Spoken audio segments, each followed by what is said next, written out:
ഒരു വയസ്സനായ അച്ഛൻ മകന്റെ വീട്ടിലേക്ക് വരികയായിരുന്നു. ഗേറ്റിന്റെ അടുത്തെത്തിയപ്പോൾ സെക്യൂരിറ്റി ചോദിച്ചു, എവിടേക്കാണ് കയറുന്നത്? അച്ഛൻ പറഞ്ഞു, ഇതെന്റെ മകന്റെ വീടാണ്. അവനെ കാണാൻ വന്നതാണ്. സെക്യൂരിറ്റി ചോദിച്ചു, ആരാണ് നിങ്ങളുടെ മകൻ? അച്ഛൻ പറഞ്ഞു, ധീരജ് എന്റെ മകനാണ്. എനിക്കവനെ ഒന്ന് കാണണം. സെക്യൂരിറ്റി പറഞ്ഞു, എനിക്ക് വിശ്വാസമില്ല. ഒരു കാര്യം ചെയ്യാം, ഞാൻ വീട്ടിലേക്ക് വിളിച്ചു ചോദിക്കാം. അച്ഛൻ പറഞ്ഞു, അത് മതി. അങ്ങനെ സെക്യൂരിറ്റി മരുമകളെ ഫോണിൽ വിളിക്കുകയാണ്. സെക്യൂരിറ്റി പറഞ്ഞു, മാഡം, ഇവിടെ ഒരു വയസ്സനായ ആൾ വന്നിട്ടുണ്ട്. അദ്ദേഹം ധീരജ് സാറിന്റെ അച്ഛനാണെന്നാണ് പറയുന്നത്. അകത്തേക്ക് വിടട്ടെ? അവൾ പറഞ്ഞു, അയാൾ ആരായാലും അകത്തേക്ക് വിടരുത്. അയാൾ കള്ളനായിരിക്കാം. അവിടുന്ന് പറഞ്ഞു വിട്ടേക്ക്. സെക്യൂരിറ്റി പറഞ്ഞു, ശരി.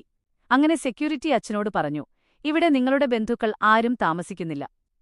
നിങ്ങൾ കള്ളം പറഞ്ഞ് അകത്തേക്ക് കയറാൻ നോക്കുകയാണ്. അച്ഛൻ പറഞ്ഞു, ഞാൻ കള്ളം പറയുന്നില്ല. ഞാൻ ധീരജിന്റെ അച്ഛനാണ്. വിശ്വാസമില്ലെങ്കിൽ എന്റെ മകനെ വിളിച്ചു ചോദിക്ക്. എന്റെ മകൻ വന്നാൽ എല്ലാം ഞാൻ പറഞ്ഞുകൊടുക്കും.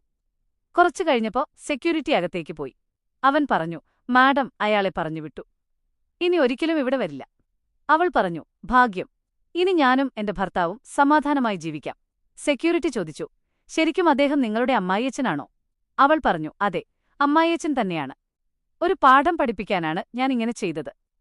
കുറച്ചു കഴിഞ്ഞപ്പോൾ ഭർത്താവും അച്ഛനും ഒരുമിച്ച് വീട്ടിലേക്ക് വരികയാണ്. അവളെ കണ്ടതും അവൾ പറഞ്ഞു, അച്ഛാ, നിങ്ങൾ വന്നോ? നമസ്കാരം അച്ഛാ. അച്ഛൻ പറഞ്ഞു, മതി നിർത്ത്, ഇനി അഭിനയിക്കേണ്ട. അവൾ ചോദിച്ചു, എന്താ അച്ഛാ, ഞാൻ എന്ത് തെറ്റാണ് ചെയ്തത്?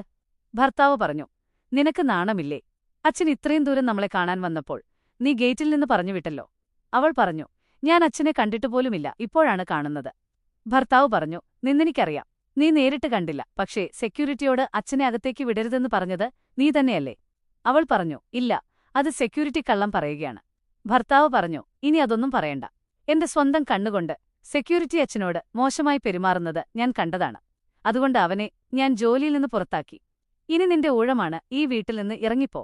അവൾ ചോദിച്ചു, അച്ഛനുവേണ്ടി എന്നെ വീട്ടിൽ നിന്ന് പുറത്താക്കുകയാണോ? ഭർത്താവ് പറഞ്ഞു, അതെ, ഇറങ്ങിപ്പോ. അവൾ പറഞ്ഞു, ശരി, ഞാനും ഇവിടെ നിന്ന് പോകുകയാണ്. അച്ഛൻ ചോദിച്ചു, മോനെ, നീ എന്താണ് ചെയ്തത്?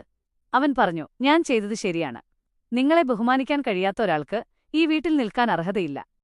ഇവൻ ചെയ്തത് ശരിയാണോ? കമന്റ് ബോക്സിൽ പറയൂ.